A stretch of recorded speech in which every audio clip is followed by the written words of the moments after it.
planet bumi penuh dengan kehidupan. Dari serangga terkecil hingga paus terbesar, setiap makhluk hidup memainkan peran dalam keseimbangan yang rapuh. Keseimbangan ini dijaga oleh aliran energi dan nutrisi. Aliran inilah yang kita sebut rantai makanan. Rantai makanan adalah urutan linier. Ini menunjukkan bagaimana energi ditransfer dari satu organisme ke organisme lain. Semuanya dimulai dengan produsen. Ini adalah tumbuhan dan alga yang membuat makanan mereka sendiri dari sinar matahari. Produsen adalah dasar dari semua rantai makanan. Berikutnya adalah konsumen. Ini adalah hewan yang tidak bisa membuat makanan sendiri. Mereka harus makan organisme lain untuk bertahan hidup.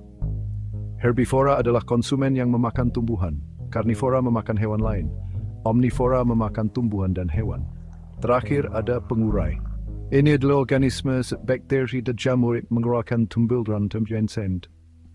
Bersegegebakan utas kevold, emosi sebelum tuat perintah tim produsen. Dan fortis mengimbas. Mari kita lihat rantai makanan sederhana di ekosistem padang rumput. Matahari menyediakan energi untuk rumput. Belalang memakan rumput, mendapatkan energi.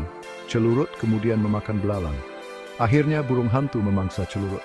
Setiap mata rantai dalam rantai ini mewakili tingkat trofik yang berbeda. Namun, alam jarang sesederhana itu. Jaring makanan adalah representasi yang lebih realistis dari rantai makanan yang saling berhubungan. Bayangkan ekosistem hutan. Rusa merumput di berbagai tumbuhan. Kelinci menggigit vegetasi yang berbeda. Keduanya bisa menjadi mangsa rubah atau kucing hutan. Sementara itu, burung hantu dan elang memburu hewan pengerat dan burung kecil yang mereka sendiri bergantung pada serangga dan biji-bijian. Interaksi kompleks ini menyoroti keterkaitan kehidupan. Perubahan dalam satu populasi dapat memiliki efek riak di seluruh ekosistem. Aktivitas manusia dapat mengganggu rantai makanan secara mendalam. Deforestasi, misalnya, menghilangkan pohon yang berfungsi sebagai makanan dan tempat berlindung bagi banyak spesies. Ini mengganggu habitat dan dapat menyebabkan penurunan populasi atau bahkan kepunahan. Penangkapan ikan yang berlebihan adalah ancaman signifikan lainnya. Menghilangkan terlalu banyak ikan dari laut dapat mengganggu keseimbangan ekosistem laut yang rapuh. Ini dapat memiliki efek berjenjang pada spesies lain yang bergantung pada ikan tersebut untuk makanan, termasuk manusia. Polusi dari kegiatan industri dan pertanian dapat mencemari sumber air dan tanah. Ini dapat meracuni tumbuhan dan hewan, mengganggu rantai makanan dan pada akhirnya berdampak pada kesehatan manusia. Gangguan ini menyoroti keterkaitan semua makhluk hidup. Bagian 4, keseimbangan yang rapuh. Dampak positif rantai makanan terhadap kehidupan manusia. Rantai makanan memberikan banyak manfaat bagi manusia. Mereka mengatur populasi tumbuhan dan hewan, mencegah satu spesies menjadi terlalu dominan. Ini membantu menjaga aneka-anekaman hayati dan stabilitas ekosistem yang penting untuk kesehatan planet ini.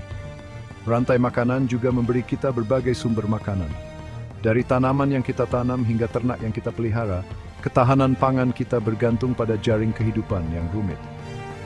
Selain itu, banyak obat berasal dari tumbuhan dan hewan yang menyoroti pentingnya keanekaragaman hayati bagi kesehatan manusia.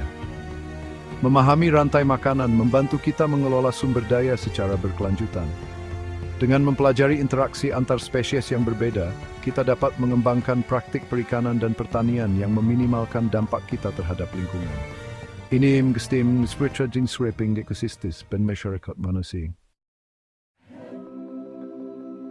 Bagian 5, masa depan kita bersama mengenali pentingnya integritas rantai makanan. Rantai makanan adalah dasar kehidupan di bumi. Mereka menghubungkan semua organisme hidup dalam keseimbangan yang rapuh yang menopang planet kita.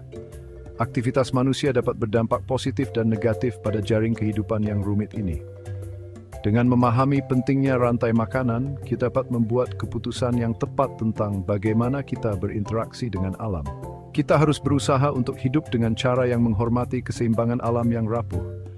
Ini berarti mengurangi jejak ekologis kita, melindungi keanekaragaman hayati, dan mempromosikan praktik berkelanjutan. Masa depan umat manusia bergantung padanya.